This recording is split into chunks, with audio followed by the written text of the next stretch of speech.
Oi, pessoal.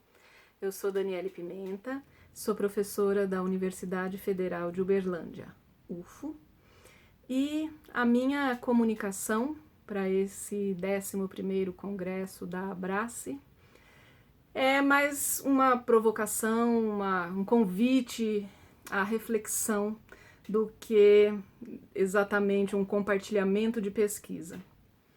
Eu estou num processo aí, numa entre-safra de pesquisas e estou pensando bastante sobre as dificuldades que a gente encontra no nosso campo especificamente, sobretudo quando a gente lida com a memória dos entrevistados. Tanto no meu mestrado quanto no meu doutorado, eu trabalhei muito com entrevistas de familiares, de artistas de outras companhias, né? A minha família é de circo.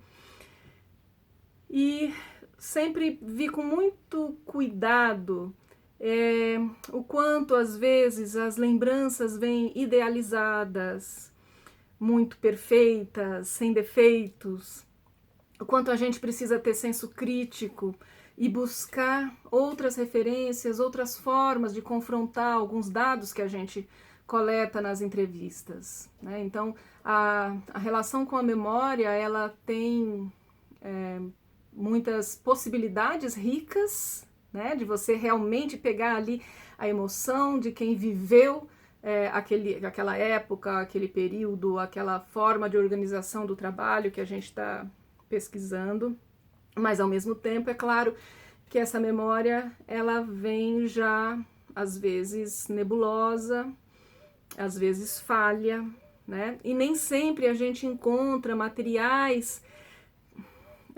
consolidados, né, para poder confrontar, né, esses dados.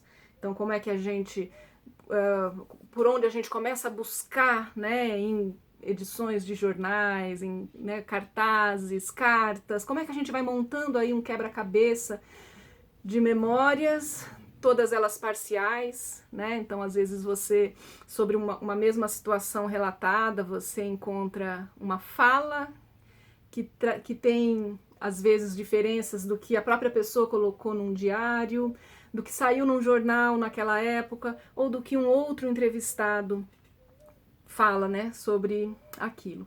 Então, essa é uma reflexão que eu trago, sobretudo pensando, né, assim, nos próximos passos para as minhas pesquisas.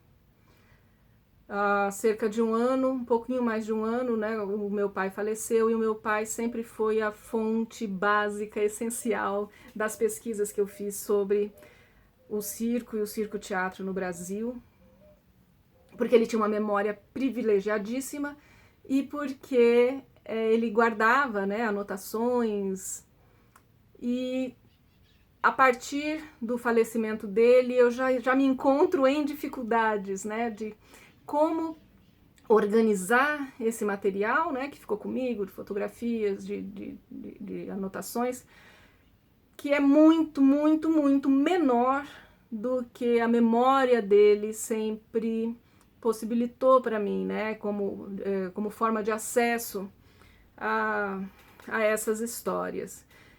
Então, essa fala vem nesse sentido de buscar estimular o GT a registrar, a entrevistar, a colher depoimentos, a fazer chamadas pelo WhatsApp aos pouquinhos e juntando material que possa, de alguma forma, garantir a permanência das lembranças dessas pessoas da velha guarda, né, do circo, palhaços antigos, artistas de circo, gente que sabe montar circo, que sabe pintar uma tabuleta, enfim, tem conhecimentos que são extraordinários, complexos, muitos dos quais já são história, no sentido de que as tecnologias mudaram, então as pessoas fazem circo de uma outra forma.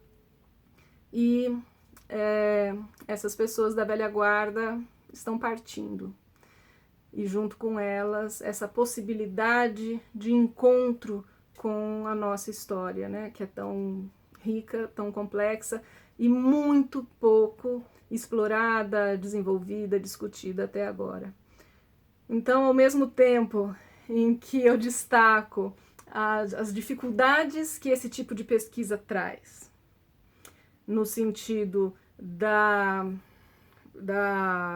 de você peneirar o que é concreto, científico daquelas informações. Por outro lado, sem esses relatos, a gente não tem acesso a essas informações. Então, essa é a minha proposta aqui de reflexão. Obrigada.